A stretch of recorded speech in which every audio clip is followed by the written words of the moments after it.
오늘 말씀 보도록 하겠습니다. 오늘 말씀은 마가복음 7장 1절에서 37절 7장을 볼 텐데 그 가운데 7장 8절 읽고 말씀 나누도록 하겠습니다. 마가복음 7장 8절 제가 읽습니다.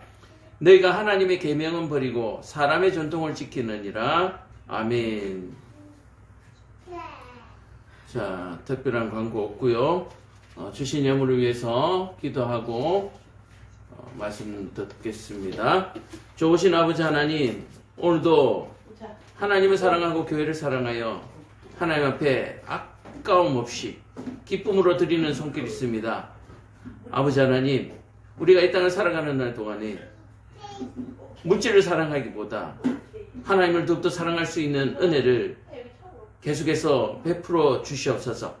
드리는 손길들 하는 일들마다 참으로 하나님을 기쁘게 하며 하나님을 영광되게 하는 그러한 손들이 되게 하여 주옵시고,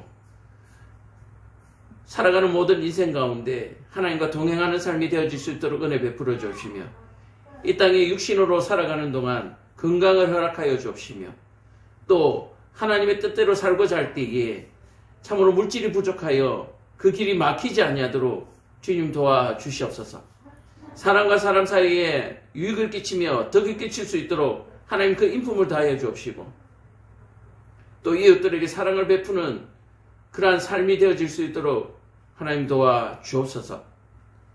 드리는 손길들 하나님 치료 중에 있고 또 회복 중에 있는 우리 성도들이 있습니다. 아버지 하나님께서 은혜 베풀어 주셔서 치료할 때마다 그 효과가 매일매일 드러나게 하시고 휴증이 없게 하시고 고통이 없도록 주님 도와주옵소서. 날마다 주의 이름을 부를 때에 하나님의 악한 영들이 떠나가게 하시고 또 악한 생각들이 떠나가게 하시며 또한 부정하고 불안한 마음들이 사라지게 하여 주셔서 참으로 하나님과 화평을 이루며 살아갈 수 있도록 주님 도와주옵소서. 가정에 복을 주시며 가족들에게 또한 동일한 은혜를 베풀어 주셔서 참으로 하나님의 백성으로 또 하나님을 기뻐하는 가정으로 그렇게 만들어 세워져 갈 수 있도록 주님 도와주옵소서. 주신 예물 교회가 잘 사용할 수 있도록 하나님께서 지혜를 허락하여 주시고, 세우신 목회 위에 하나님의 영광이 드러날 수 있도록 주님 도와주옵소서. 드리는 손길들이 참으로 드리고 난 이후에 참으로 복되다, 참으로 잘하였다 생각되는, 칭찬되는 삶이 되어질 수 있도록 주님 도와주시옵소서. 예수님 이름 받들어 기도합니다. 아멘. 자, 말씀 보겠습니다. 오늘 말씀의 제목은 장로들의 전통 대 율법. 지난 주일에는 믿음이 없는 행함과 행함이 없는 믿음이라는 제목으로 그렇게 나눴는데, 또 그전에는 뭐였습니까? 권세 대 권세. 계속해서 비교하며 또 대조하면서 지금 말씀을 한번 전해보고 있습니다. 오늘 말씀은 뭐 여러가지 다른 주제들로 잡을 수도 있지만 오늘은 장로들의 전통 대 율법. 장로들의 전통과 하나님의 율법은 어떻게 다른가? 지난번에 권세 대 권세 할 때에 세상의 권세와 하늘의 권세는 어떻게 다르다고 얘기했습니까? 세상의 권세는 사람들의 눈치를 보고 또 자신의 이름을 높이는, 그래서 다른 사람의 생명을 빼앗는 바로 그것이, 또는 약한 자의 생명을 빼앗는 바로 그것이 세상의 권세 세상의 권세라고 말씀드렸죠. 그러나 하나님의 권세, 하늘로부터 오는 권세는 어떤 권세였습니까? 자신을 낮추고 낮고 낮은 사람들을 섬기며 또 생명을 살리는 것, 그것이 권세라고 했습니다. 그래서 우리는 하나님의 자녀로 부르심을 받았고 하나님의 권세를 받았죠. 그래서 그 권세를 받은 우리는 권능을 베풀면서 권능을 발휘하면서 살아야 하는데 우리가 현재 살아갈 때에 과연 그 권능을 펼치면서 살아가고 있는가라고 했을 때에 무엇으로 판단할 수 있다고요? 방금 말씀드린 권세 대 권세에서 우리가 우리를 점검하고 살펴볼 수 있다는 거죠. 오늘 내 삶을 통해서 어떤 사람을 위로했고 또 내가 오늘 어떤 사람을 섬겼는가 또 내가 오늘 얼마나 인내하고 참았는가 내가 오늘 내 입술을 얼마나 절제하고 다른 사람을 세우는 말들 다른 사람을 기쁘게 하는 말들로 내 입술을 사용하였는가 이런 모든 것들이 내가 올바른 권세에서 나온 권능 하나님께서 주신 거룩한 권세에서 나오는 권능을 세상에서 잘 사용하고 있는가 발휘하면서 살고 있는가 점검하는 것이라고 말씀드렸습니다. 또한 이 권능을 발휘하면서 살지 않으면 권능이 없어져요. 다시 말해서 권능이 없어진단 말은 권세를 빼앗깁니다. 그래서 권세를 빼앗긴 사람은 구원받지를 못합니다. 그래서 늘 권능을 사용하시기를 바랍니다.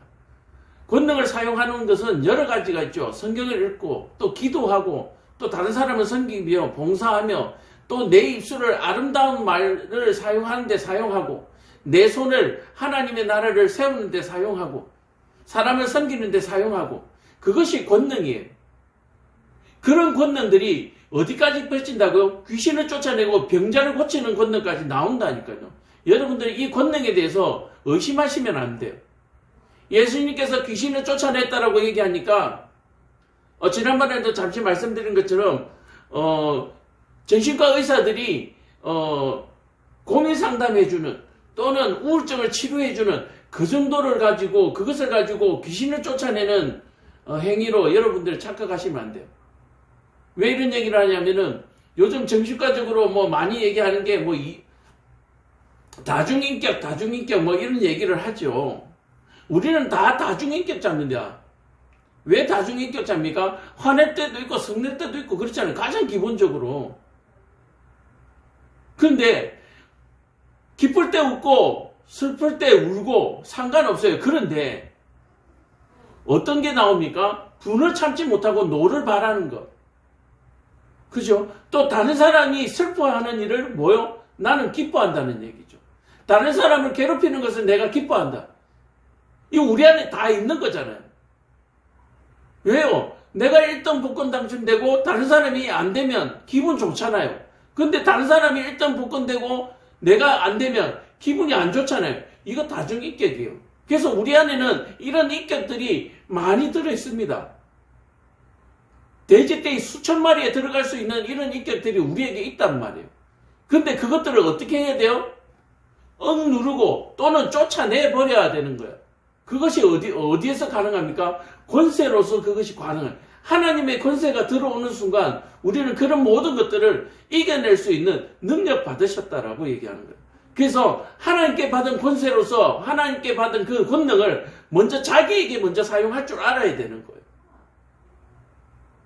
하나님께 받은 권능을 먼저 자기에게 사용하고 또 내게 사용한 것을 다른 사람에게도 사용할 수 있어야 된다라고요. 내 안에 마귀가 가득 차 있는데 어떻게 다른 사람의 마귀를 쫓아내 줄 수 있냐라고요. 내 안에 마귀도 못 쫓아내는 능력으로 어떻게 타인의 마귀를 쫓아내 주냐는 얘기예요. 자, 그렇다면 내 안의 마귀를 내 안의 권능을 어떻게 사용하는가? 예수님처럼. 그럼 다른 사람에게는 어떻게 하는가? 예수님처럼.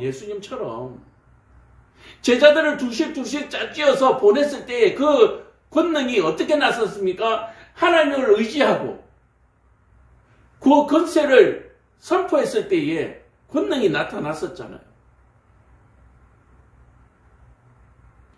성내고 싶은 대로 다 성내고 하고 싶은 대로 다 하고 놀고 싶은 대로 다 놀고 자기에게 권능을 발휘해보지 않는 사람은 다른 사람에게 권능을 내비칠 수가 없는 거예요. 자, 간단하게 이런 거죠. 야, 이렇게 했더니 참 공부가 잘 되더라. 참, 내가 노는 것을 좀 참고, 인내하고, 좀 공부를 열심히 했더니 성적이 오르더라. 내게 권능을 사용한 것이죠. 그렇게 해본 사람만이 다른 사람에게, 야, 이렇게 열심히 하니까 나도 되더라. 야, 나도 9등급이었는데, 이렇게 좀 했는데 5등급이 되더라. 1등급이 되더라.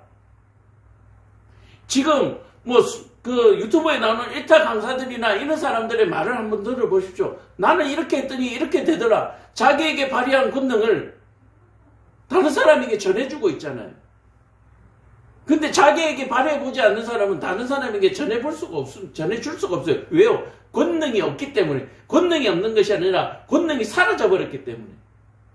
그래서 권능이 사라지신 분들은 다시 그 권세를 받으셔야 돼요. 권세를. 한번 구원받으면 끝이다. 그래서 나는 권세가 있다. 구원받았다 생각하시는 분들은 천만에 만만의 말씀이요. 우리 매일매일 쓰러지잖아요. 매일매일 쓰러진다는 말은 뭡니까? 내가 오늘 권세를 빼앗긴 거예요. 권세 없는 채로 살아가고 있는 거예요. 권세 없는 채로 살아가면서 권세 있는 것으로 착각하는 사람들이 오늘 이 장로들이라는 얘기예요. 이해가 되세요? 말씀은 계속해서 똑같은 얘기를 하지만 우리의 삶을 그대로 지금 조명해 보여주고 있는 거예요. 우리는 구원받았습니다. 권세를 받았습니다. 그런데 이미 우리는 권세를 빼앗긴 사람들이 많다고 얘기하는 거예요. 권세를 이미 빼앗겼음에도 불구하고 뭐요? 권세 있는 줄로 착각하고 살아가는 거예요. 오늘 이 장로들처럼 육신을 위해서 살아가고 내 육신을 즐겁게 하고 내 기분을 마음대로 드러내고 다른 사람의 마음을 생각하지 아니하고 요즘 세상 그렇게 하죠. 너무 삭히지 말고 막 바깥으로 끄집어내라 그렇게 해야죠. 안 그러면 병든다. 스트레스가 병이 된다. 막 그렇게 하니까 막 질러대시는 분들이 있는데요. 그걸 그렇게 질러대시면 안 되는 거예요. 잘 질러내야 되는 거예요. 잘 질러내는 거예요. 어떻게 질러냅니까? 하나님 앞에 회개로서 질러야 되는 거예요. 회개로서. 하나님 내가 오늘 또 졌습니다. 하나님 또 내가 오늘 졌습니다. 하나님 힘을 더 주셔서 이기게 해주십시오. 그게 그리스도인다운 내지름이에요. 막 음악 틀어놓고 몸을 흔들고 과음 지른다고 그게 되는 게 아니에요.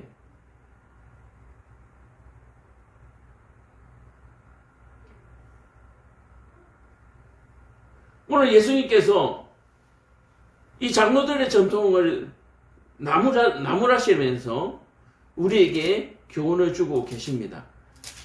말씀을 한 절씩 한번 살펴보도록 하겠습니다. 7장 1절에 보면 바리새인들과 또 서기관 중 몇이 예루살렘에 와서 예수께 모여들었다가 그의 제자 중 몇 사람이 부정한 손 곧 씻지 아니하는 곳 손으로 떡 먹는 것을 보았더라.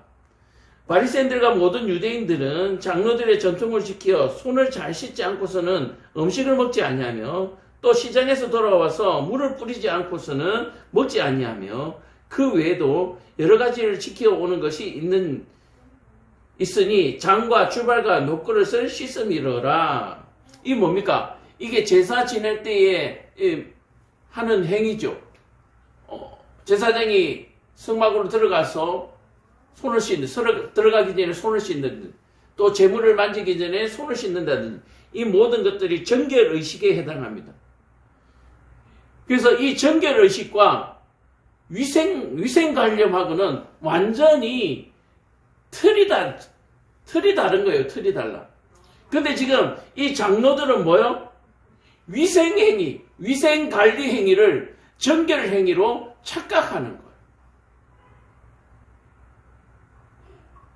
남의 것을 빼앗아서 도둑질해서 그것을 먹으면서 손을 깨끗이 씻고 먹는다. 본디오 빌라도가 지금까지 우리들 입술에 오르내리는 이유가 뭡니까? 나는 이 죄에서 나는 떠나겠다고 손을 씻잖아요. 남에게 상처를 주고 남의 뜻을 훔쳐서 남을 아프게 하고 그런 삶을 사는 사람이 밥 먹을 때 손을 씻는다고 해서 그것이 정결해집니까? 정결과 위생관념한 것은 완전히 다른 것이죠. 자, 그래서 이 장로들의 전통이라고 얘기하는 것은 그냥 위생관리예요, 위생관리. 위생관리와 정결은 완전히 다른 것이죠. 또 하나, 이 장로들은, 본질적인 그 하나님의 율법이 아니라 자신들의 전통을 또는 자신들의 위생만을 생각하기 때문에 자신이 최고라고 자기들이 해석하고 있는 부분들이 최고라고 생각하기 때문에 뭡니까? 예수님께로 왔다라고 바리새인들과 서기관 중 몇 명이 예수님께로 왔다라고 얘기하는 것.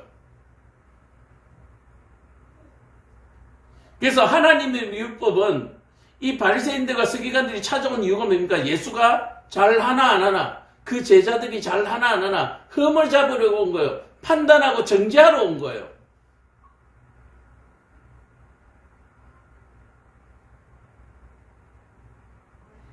이 장로들의 전통은 뭡니까? 죽이는 전통이에요. 죽이는 전통. 정죄하고 판단하고 벌 주고. 근데 하나님의 율법은 뭡니까? 하나님의 율법은 살리는 율법이에요. 너희를 정결하게 해라. 그래야 산다. 너희가 도둑질 하지 말라. 그래야 산다. 너희가 살인하지 말라. 그래야 산다. 율법은 살리는 율법입니다. 너는 도둑놈이야. 그걸로 끝나는 게 율법이 아니에요. 율법은 도둑질한 사람을 또 살인한 사람들을 다시 살려내는 것이 율법이 가지고 있는 의미입니다. 그래서 요즘 촉법소년도 많이 나오고 또 정신적인 문제로 사이코패스로 인해서 범죄한 사람들을 재판을 하면 이것들이 제대로 벌을 안 받아요. 그래서 우리는 많이 분노하고 있잖아요.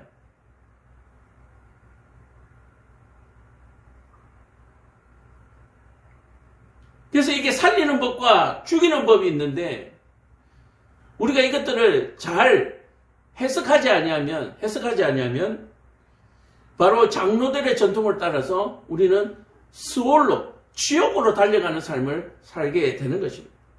오늘 이 바리새인들과 서기관들은 예수님이 뭐하나, 제자들이 뭐하나 정죄하고 판단하러는 자기들이 가지고 있는 전통을 가지고, 그래서 자기들은 밥 먹을 때 손을 씻는데 제자들은 손을 안 씻으니까 너희는 나쁘다라고 얘기하는 거예요. 너희들은 나쁜 게 아니라 그렇게 하면 배 아파. 그렇게 하면 병에 걸려. 손을 씻어. 그죠? 이렇게 사람들을 권면하고 다시 세워놓는 것이 율법이지. 너 손 안 씻었네? 넌 나쁜 놈이야. 이게 율법이 아니라는 얘기예요. 너 손 안 씻었네? 나쁜 놈이야. 이건 뭡니까? 하나님의 정결 예식을 위생법으로 아주 저급한 것으로 낮춰버리는 것이죠.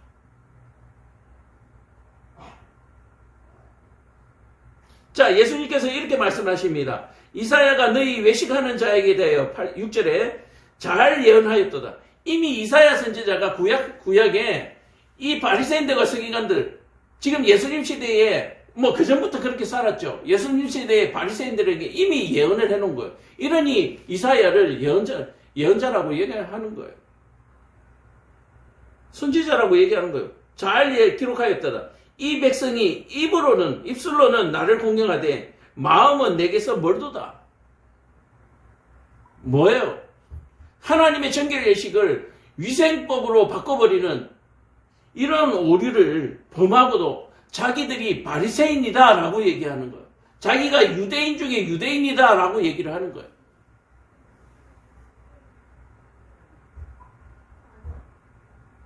하나님이 주신 율법의 의미를 제대로 깨달아서 제대로 가르치고 제대로 삶에 적용해야 하는 것입니다. 사람의 계명으로 교훈을 삼아 가르치니 나를 헛되이 경배하는도다. 자, 하나님의 말씀을 헛되이 이렇게 유대의 장로들의 전통을 만들어서 헛되이 경배한다. 그러니까 지금 교회에 나오셔서 예배 드리시는 분들, 또 이렇게 저와 같이 예배를 인도하시는 분들이 헛되이 경배하는 사람들이 많다라고 얘기를 해요. 많다. 자, 이 바리새인들과 서기관들이 헛되이 경배하니까 어떻게 청중이 똑바로 하나님께 경배를 드릴 수가 있겠습니까? 전부 다 손 씻는 데만 열심히인 거예요. 자기의 입술을 정결하게 하고 자기의 마음을 깨끗하게 하고 하는 일에는 전혀 관심이 없고, 밥 먹을 때 손 깨끗이 씻는가 안 씻는가. 물론 같은 식탁에 앉아가지고 손 안 씻고 먹으면 불결하죠. 그 사람이 손이 들어갔던 곳에 손 들어가기 싫지요.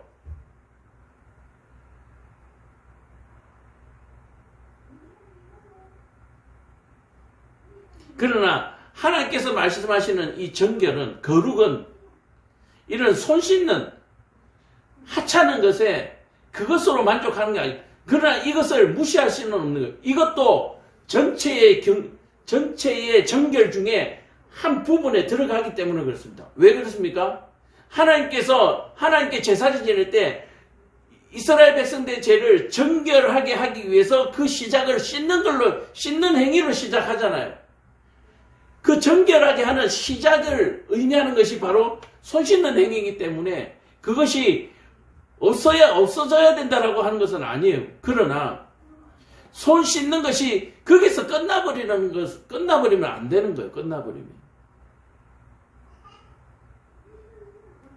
우리가 구약 성경을 좀 더 잘 보시면 아니에요. 비나스와 홈리처럼 손을 씻었어요. 제사를 드릴 때.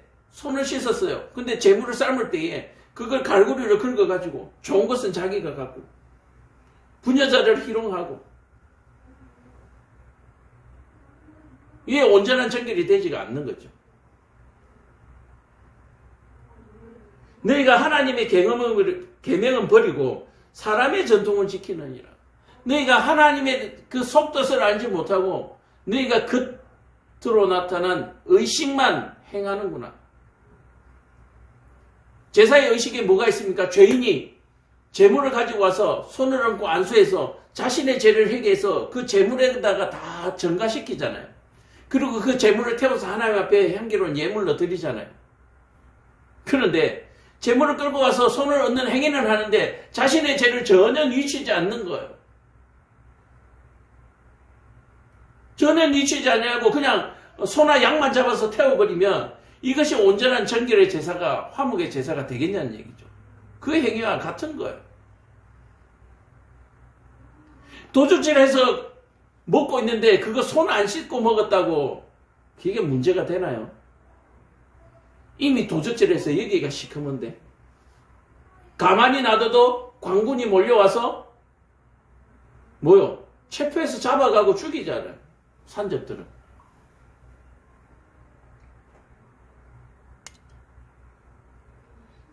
하나님 앞에 제사를 드릴 때 그 음식을 준비하는데 그 마음이 정결하지 아니한데 아무리 그 재물을 깨끗이 씻은들은 뭐 하겠습니까? 재물을 드리면서 이거 빨리 드리고 나서 이건 내가 폴라당 먹어야지. 이거 집에 싸가지고 가야지. 이러고 하는데 무슨 그게 제사가 제대로 되겠어요?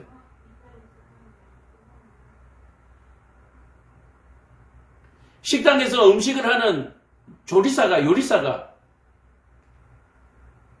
음식을 깨끗하게 조리하지 않냐고 자신의 그 매출과 매상함에 만약에 신경 쓴다면 자기는 돈을 벌 줄 모르지만 먹는 사람들은 뭔가 마음이 병들어가는 거예요.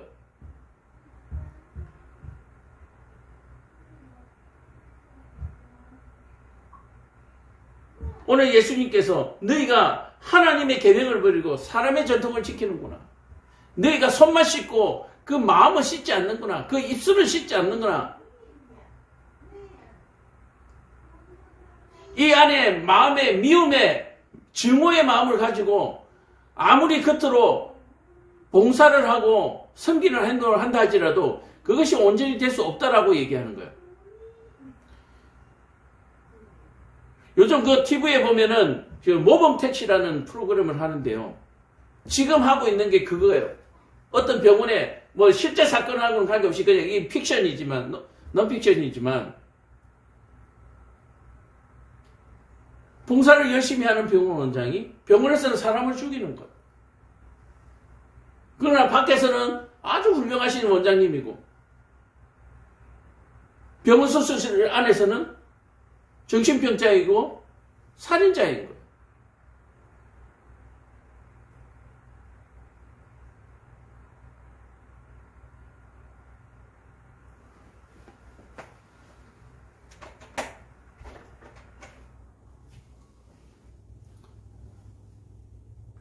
또 이르시되 너희가 너희 전통을 지키려고 하나님의 계명을 잘 버리는도다. 똑같은 말을 계속 반복하고 있는 거죠. 자, 전통을 지키려고 하나님 계명을 잘 버리니까 어떻게 됩니까? 결국 전통만 남는 거예요. 모세는 내 부모를 존경하고 공경하고 또 아버지나 어머니를 모욕하는 자는 죽임을 당하리라 하였거늘 요즘 이런 자식들 많죠?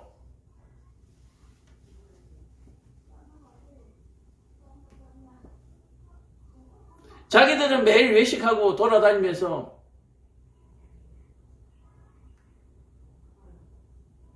부모님들을 소외시키는 사람들, 자녀들 많잖아요.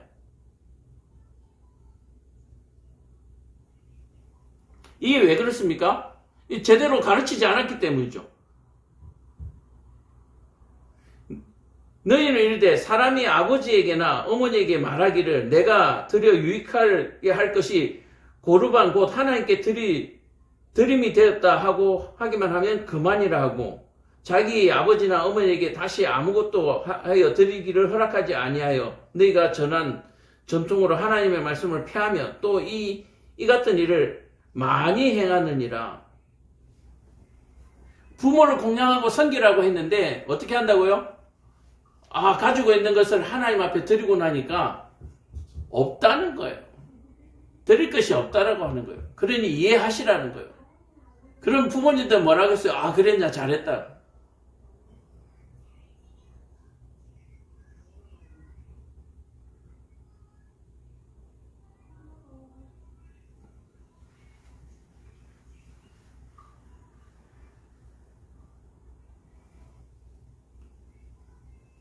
교회에 12조가 아까워가지고 11조도 제대로 안 하시면서 교회에 헌금하고 나니까 돈이 없다는 거예요. 그래서 삶이 어렵다는 거예요. 교회 다니면 헌금을 많이 해서 삶이 힘들다는 거예요. 요즘같이 물가가 많이 오르고 월급도 조그만한데 11조에 감사에 헌금을 다 드리고 나니까 우리가 못 살겠다는 거예요. 여러분, 여호와 하나님도 아버지와 어머니와 같습니다. 또한 11조를 드리고 나서 물론 11조 드리고 나니까 좀 줄었죠. 작기 때문에 부모님을 공양할 수가 없다. 요즘 이거 안 되잖아요. 콩 한 쪽도 나눠 먹는다는 얘기가 귀신 신화를 까먹는 소리잖아요. 전략이라고 하는 것 자체가 귀신 신화를 까먹는 소리잖아요.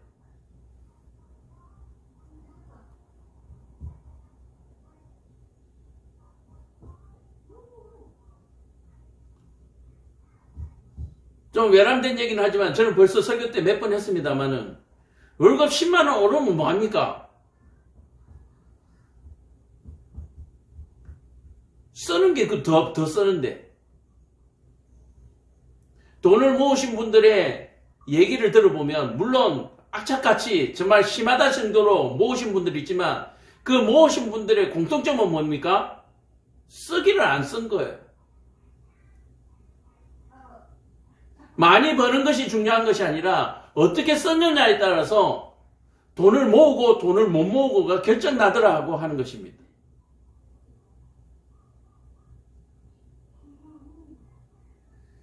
(11조를) 드리고 나니까 부모를 공양할 수가 없다. 11조 때문에 교회를 못 다니겠다. 이런 사람들은 어떤 사람들이요? 아버지나 어머니를 모욕하는 자 죽임을 당하리라. 결국 죽는 거. 그런 사람들은 죽는 거예요. 그런 사람들은 지옥 가는 겁니다.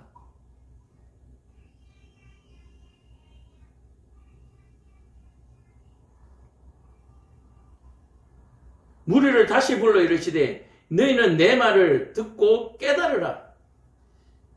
예배 때 나와서 듣기만 듣고 깨닫지 못하시는 분들은 삶의 변화가 없기 때문에 늘 그 삶이 고달픕니다. 힘들어요.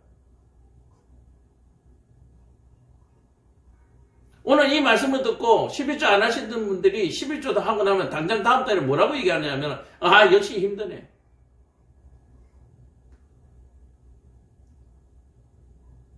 힘들다고 도리를 안 하면 안 되죠. 힘들다고 도리를 안 하면 안 되는 거예요.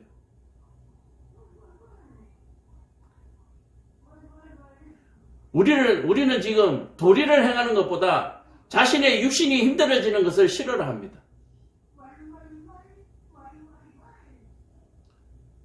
오늘 이러한 사람들이 하나님의 율법을 장로들의 전통으로, 사람의 전통으로 바꾸는 사람들이에요. 해보니까 힘들더란 얘기예요. 해보니까 힘들어서 안 하면 뭐가 나아지는 게 있습니까? 공부하는 거 힘들어. 일하는 거 힘들어. 생활하는 거 힘들어.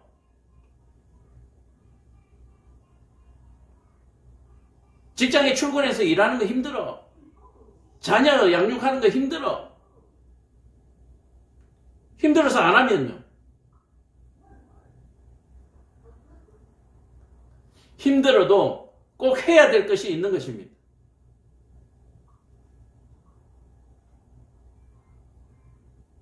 너희가 전한 전통으로 하나님의 말씀을 피하면 또 이 같은 일을 많이 행하는도다.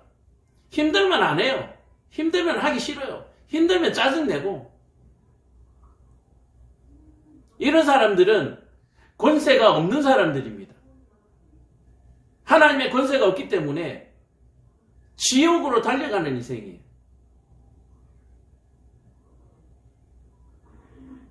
교회 다니시는 분들한테 당신은 지금 권세가 없습니다. 당신은 지금 지옥으로 달려가고 있습니다. 라고 얘기하면 다 화내고 미쳤다고 그럴 거예요. 근데 그러신 분들이 너무 많아요. 코로나 시절에 예배를 떠났는데도 돌아갈 생각을 안 하신 분들이 너무나 많습니다. 안타깝기 그지없어요.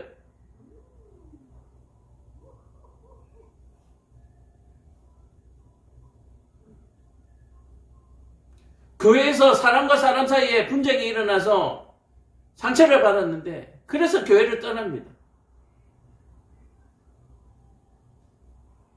네 때문인지 내 때문인지 따져보지도 않고 내가 그냥 힘드니까 나는 그냥 회피하고 떠나는 거예요.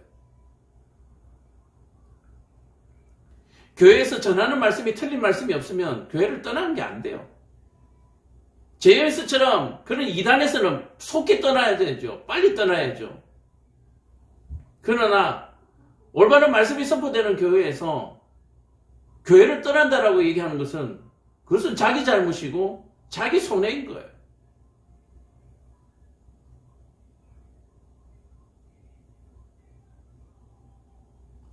너희는 다 내 말을 듣고 깨달으라. 여러분 깨달으셔야 돼요.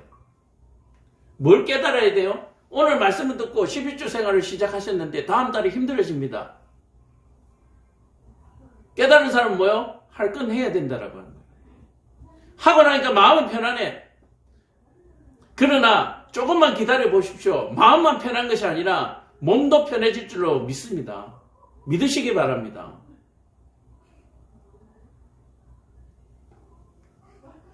헬스장을 끊어놓고 오늘 처음 갔어요.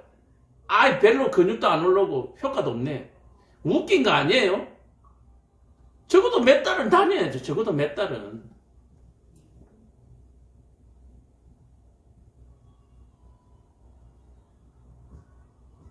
우리 로운이가 지금 밥을 안 먹는데요. 왜 안 먹냐면 맛도 없고 그렇겠죠. 그래도 먹어야죠. 먹다 보면 힘도 나고 먹다 보면 이게 무슨 맛인지 진맛도 알게 되고. 어린아이와 같은 세상을 살고 있는 사람들이 너무 많은 거예요. 안타깝죠. 그런 상태로 덩치만 커서 자꾸 커지면은 답이 없어요. 커도 마찬가지예요.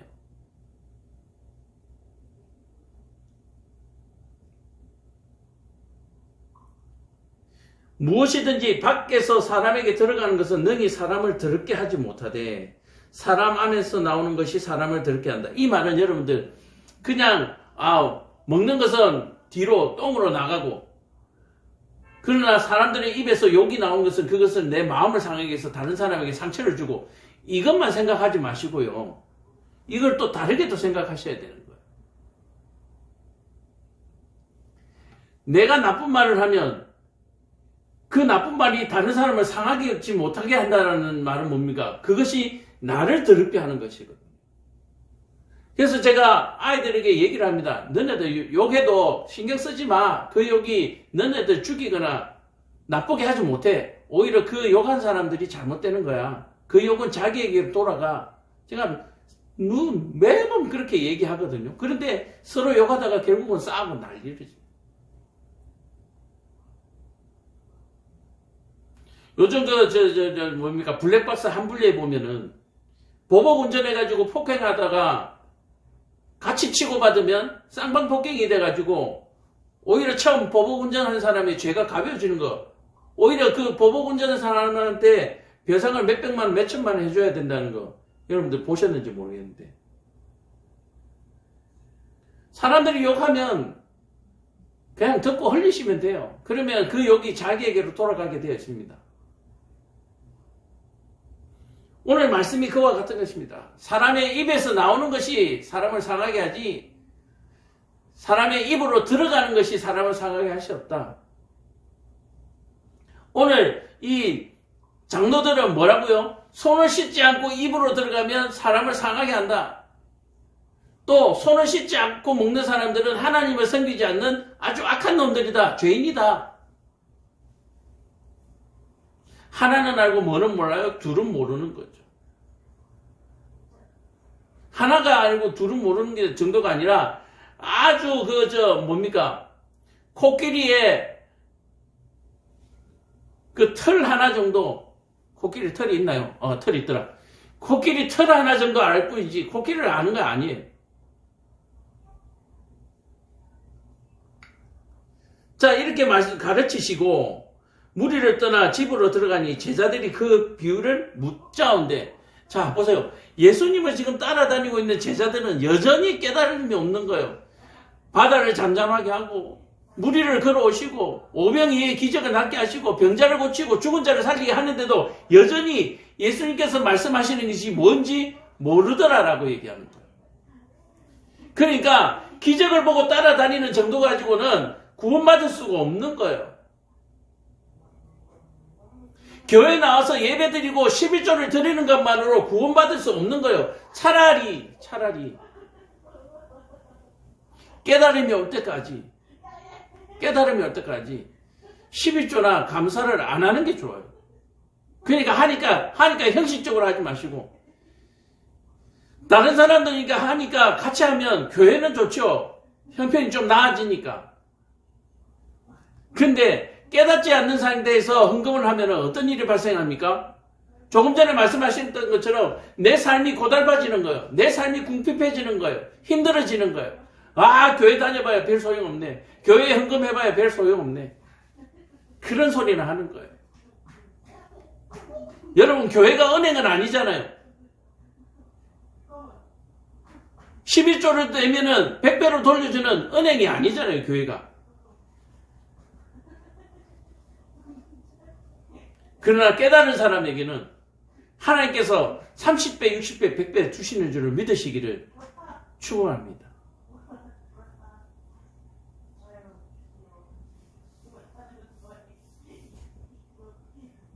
그래서 하나님 앞에 헌금을 아는 사람은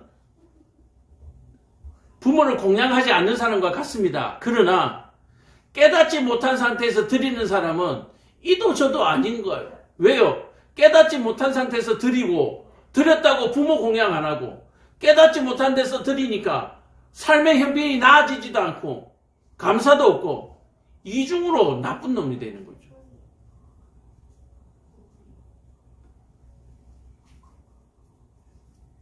깨달아지면 열심히 하시면 돼요. 깨닫고도 하지 않는 것은 뭐요? 권세가 없어서 그런 거예요. 권세가 없으니까 권능이 안 나타나는 거예요. 권세 안 주셨음을 탓하지 마시고 권능을 사용하지 아니해서 그것이 빼앗겼다는 생각을 여러분들 꼭 하시기 바랍니다. 길가에 뿌려진 씨앗처럼, 돌밭에 뿌려진 씨앗처럼, 가시밭에 떨어진 씨앗처럼. 지난주에도 말씀드렸지만 성도는 쌀과 같고 교회는 냄비와 같습니다. 이 쌀이 냄비 안으로 들어와야 밥이 되는 거예요. 쌀이 냄비 밖에 있으면 닭이 쪼아 먹어버리는 거예요. 닭이 쪼아 먹어요. 새가 쪼아 먹어버려요.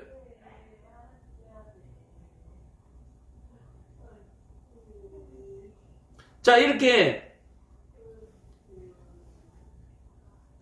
전통과 율법에 대해서 말씀하신 이후에, 이혼하신 이후에 실제적으로 전통과 율동이 그대로 나옵니다. 수르보레의 여인에게 나오는 24절에서 30절까지 내용은 어떤 내용이냐면은 그동안에 이방인들에게는 구원이 없다라고 하는 바로 유대 전통을 얘기하는 겁니다. 그러나 하나님은 생명을 살리는 이 율법에서는 이방인이 구원받는 역사가 여기서 일어난다라고 얘기하는 거예요. 장로들의 전통 속에서는 생명이 살 수가 없습니다. 그러나 하나님의 전통에서는 구원받지 못하던 자들까지도 구원을 받게 하는 불가능이 가능해지는 역사가 일어난다라고 얘기하는 거예요. 이 장로들의 전통에서는 한 명도 구원받을 수 있었던 사람조차도 구원받지 못하게 하는 그런 역사가 있는가 하면 하나님의 율법은 구원받지 못할 어떤 상태입니까? 불가능한 상태에 있는 사람까지도 구원해내는 능력이 하나님의 율법에 있다라고 얘기합니다. 뭐 여기서 27절과 28절에 개들이 나오는데 이 개들은 두 가지, 이 앞의 개와 뒤의 개는 달라요. 이 앞의 개는 유대의 개들입니다. 유대의 개들. 유대의 개들이라고 하면 뭡니까? 이 유대 율법과 전통을 버린 사람들. 그러나 28절의 개들은 뭡니까? 이방인들입니다. 바로 이 헬라인들이 키우고 있는 애완용 개들을 얘기하는 것이고, 이 앞에 있는 개들은 유대 지역에 돌아다니는 개들을 얘기하는 거예요. 또 사람으로 비유하자면 하나님의 전통을, 율법을 버린 사람들을 개들이라고, 또 이 밑에 개들은 아예 하나님을 따르지 아니하는 헬라의 이방 민족들을, 이방의 개들을 얘기합니다. 그러나 이 이방의 개들조차도 주인의 상에서 떨어지는 부스러기를 먹는, 다시 말해서 하나님의 구원의 은혜를 입는 역사가 하나님의 법에, 하늘의 율법에서는 일어난다라고 얘기하는 거예요. 이래서 하늘의 율법은 불가능을 가능하게 하는 율법. 장로들의 전통은 가능한 것까지도 불가능하게 만들어버리는 그런 것이 장로들의 전통이다라고 얘기하는 거예요.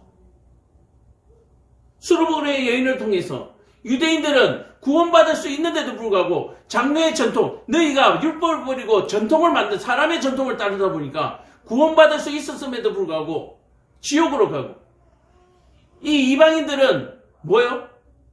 하나님의 율법을 몰랐지만 하나님의 율법을 알고 난 이후에, 하나님의 율법을 받아들이고 난 이후에 구원받는 역사가 일어나는 거예요.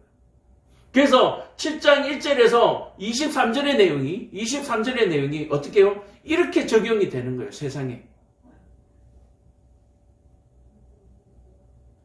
하나님의 말씀을 깨달을 때에 이방인들도 구원받는 역사가 일어나는 이런 놀라운 하나님의 율법을 다 버려버리고 사람의 전통만 지키는 거예요. 하나님의 율법은 버리고 사람의 전통만 따르는, 행위만 남고 안에 내용은 아예 없어져 버리는. 그래서 이번 주 수요일날 나오겠지만, 수요일날 나오는 얘기지만 어떤 일이 얘기하냐면 아비멜렉이라고 나오네요. 아비멜렉. 아비멜렉에서 내용에 보면은 바로 이 사람의 전통을 안고 하나님의 율법을 버렸을 때 어떻게 나타나는가, 그 결과가 어떤가를 우리가 볼 수가 있는 거예요. 자, 이 수로보르의 여인의 사건을 떠나고 나면은 뭡니까? 기먹고 말 더듬는 자들이 보게 되고, 듣게 되고 말하게 되는 역사가 일어나는데, 바로 이것은 종말의 때에 일어날 사건들을 예수님께서 보여주고 계신 거거든요. 자, 여기서 기먹고 말 더듬는 자들은 어떤 사람들입니까? 소외된 자들이죠. 또 뭡니까? 가망이 없던 자들입니다. 자, 기먹고 말 못하는, 말 더듬는 자들은 어떻습니까? 하나님의 말씀을 들을 기회가 없죠. 그러나 마지막 때에는 그들이 다 보고 들어서 구원받게 될 것을 얘기하고 있습니다.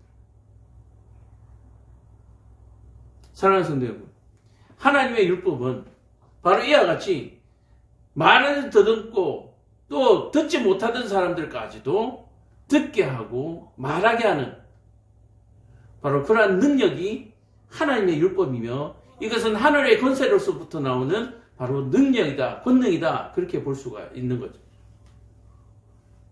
그래서 하나님의 율법을 지키는 것은 바로 권세 있는 자들의 권능의 모습이다, 모형이다, 그렇게 볼 수가 있는 거예요.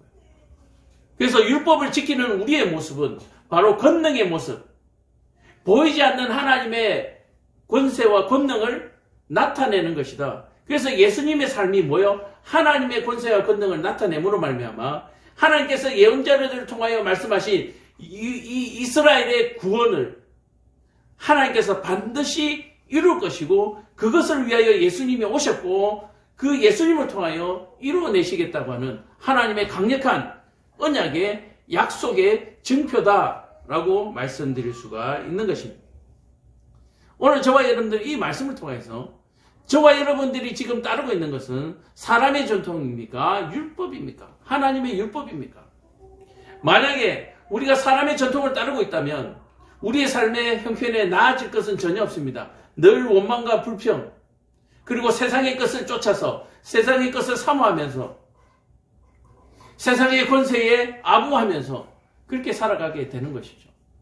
그러나 하나님의 율법을 따르시는 분들은 늘 그 생활 속에서 기쁨과 사랑이 충만하고 늘 소망이 풍성하고 그 형편이 날로 나아지는 그러한 삶을 살아가게 되는 것입니다. 여러분들의 마음에 사랑이 있습니까? 미움이 있습니까? 여러분들의 삶 속에 화목이 있습니까? 다툼이 있습니까? 여러분들의 입술에 사랑이 있습니까? 증오가 있습니까? 여러분들이 하늘을 바라보고 있습니까? 세상을 바라보고 있습니까? 다른 사람들과 비교하는 삶을 사십니까? 아니면 오직 예수님의 길만 따라가는 표대만 바라보고 그 표대를 바라보고 계십니까? 바로 그것이 오늘 이 말씀을 통해서 우리의 삶을 점검하고 우리의 가는 길을 곱게 만드는 귀한 생명의 말씀인 줄을 믿습니다. 여러분들 오늘 이 말씀에서 예수님께서 말씀하신 것처럼 깨닫고 또 그 깨달음을 행함으로 기쁨이 넘치시는 삶이 되시기를 축복합니다. 기도합니다.